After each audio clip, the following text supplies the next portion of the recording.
ሰላም ዳንዬ 30 ዓመቴ ነው እና ከሰው ጋር ሰሞኑን ተዋወቅኩኝ። ያስተዋወቀንም እኔንም እሱንም የሚያውቅ ሰው ነው። ግን እኔ ምንም ማውቀው ነገር አልነበረም። ስልኬን ሰጠው እና ደወለልኝ እና ሁሉን ነገር ነገረኝ። እያወራን መጣን። እናም ገና ሳምንት ሳይሞላን በቁርባን ካልተጋባን አለኝ። እኔ በቁርባን ማግባት ብፈልግም ከብዙ ከመጠናናትና ከመላመድ በኋላ ነበረ የፈለኩት።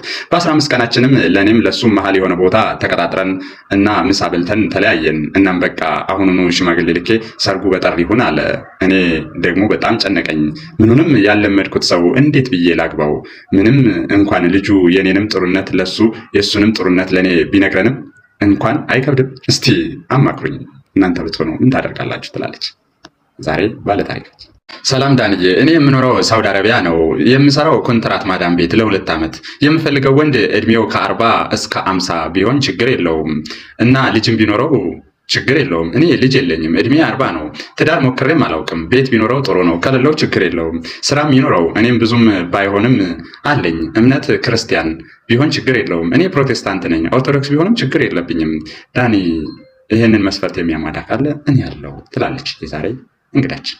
ዳኒ እንዴት ነህ? ከዚህ በፊት ትዳር ሞክሬያለሁ፣ ግን ከኔ በፊት አብረው ከምትኖረው ሰው ጋር ፍቅር ስለነበራት ሰውየው በተለያየ ሱስ የተያዘ በዛ ነበረ ተጣልታ ወደ እኔ የመጣችው። ምን ያደርጋል፣ እኔ ጋር ቢመቻትም በድብቅ ግንኙነታቸውን በመቀጠሉ ተለያይተናል። 2 ልጆች አሉን። የሚኖሩት እሷ ጋር ነው። ዳኒ እኔ እምነቴ በወንጌል ቤተ እምነት ነው። እድሜ 50 ነው። የምፈልጋት ሴት እድሜዋ 45 ዓመት ያላለፋት እምነት በወንጌል የምታምን መንፈሳዊ በመነጋገር የምታምን ቢሆን ደስ ይለኛል። ይህንን የምታምን ወይም ደግሞ ይህን መስፈርት የምትፈልግ ካለች እኔ ያለው ይላል የዛሬ እንግዳችን። እድሜ ከ35 ዓመት ያልፋል። በወጣትነቴ ማትሪክ ለማለፍ በነበረኝ ከባድ ጉጉት በመጨናነቅ ከማትሪኩም ሳልሆን በመቅረቴ በዚያን ወቅት ራሴን በቁጭት ወደ መጠጥ አዞርኩት። በዚህን ወቅት ይመስለኛል በመጠጥ ግፊት የህይወቴን ጥቁር ሸማ ያለበስኩት፣ ማለትም ለኤችአይቪ የተጋለጥኩት። አሁን ግን ያ ሁሉ አልፎ ነጋዴ ሆኜ ራሴን እያስተዳደርኩ እገኛለሁ። በቂ መተዳደሪያም አለኝ። ምንም ልጅም ትዳርም የለኝም።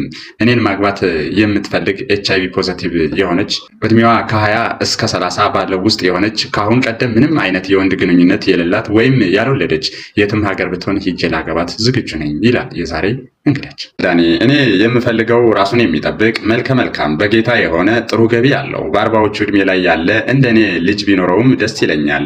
በግለሰብ ተቀጥሬ ነው የምሰራው። የጸሎት ሴት ነኝ። የምሰራው ቸርች ውስጥ ነው። የምኖረው አዲስ አበባ ነው እና በክራይ ቤት ነው የምኖረው። ቤት ቢኖረው ደስ ይለኛል። እንደኔ ራሱን የሚጠብቅ መድኃኒቱን በአግባቡ የሚወስድ የአዲስ አበባ ኗሪ ቢሆን ደስ ይለኛል። ወይም ደግሞ ውጭ ሀገር የሚኖር ከሆነም ችግር የለውም እና ይህንን መስፈርት